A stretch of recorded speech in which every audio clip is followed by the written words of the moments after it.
In 1984, there was a general authority by the name of Ronald Poelman. And Ronald Poelman gave a beautiful talk. It was probably, I'm guessing by the way I understand the history, it was one of the favorite talks of conference. And what he did in that talk was he separated the gospel from the church. And he said people who were nailing the gospel, who were doing a good job of it, they didn't need the church. The church was only there to help those of us who couldn't live the gospel. And so what happened was the church wasn't very happy with his message. And they ended up sending him back into the conference center. They rewrite his talk. Tabernacle. Yes, the tabernacle, because there was no conference center yet. They rewrote his talk. He goes back up to the pulpit. They clip out sections of his original talk to use for his new talk. Then he would put in new sections. He would say them over again, but it would be very different. And they would insert a cough track and other noises into the track so that it sounded legitimate.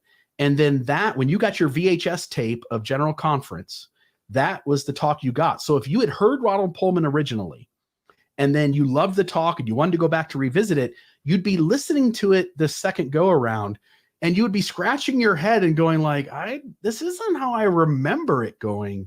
And you would think you're the one who's crazy. Maven, do you have Ronald Poelman's talk? Thank goodness for the internet. I'll be pleased to hear from Ronald E. Poelman of the First Quorum of the 70. Now notice what happens here. Oh, this must be the actual original. Yeah, we're going to put the other one next to it here in just a second. My remarks this morning are directed primarily to those of you who have accepted the gospel and are members of the church, and to those of you who may be seriously contemplating such acceptance and membership. So far, just the original.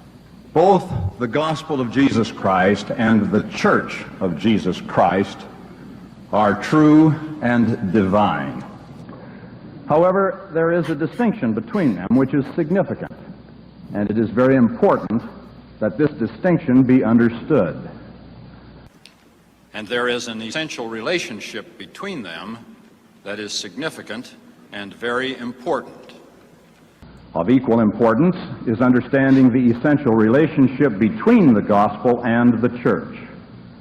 Failure to distinguish between the two and to comprehend their proper relationship may lead to confusion and misplaced priorities, with unrealistic and therefore failed expectations. This in turn may result in diminished benefits and blessings, and in extreme instances even disaffection.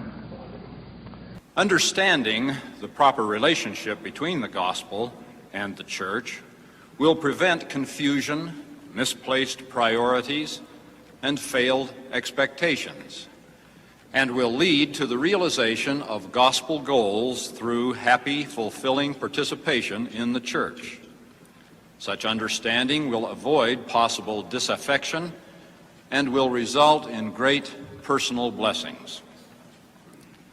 As I attempt to describe and comment upon some distinguishing characteristics the essential relationship between of the gospel and the church, noting at the same time their essential relationships, it is my prayer that a perspective may be developed which will enhance the... All right, let me pull that off.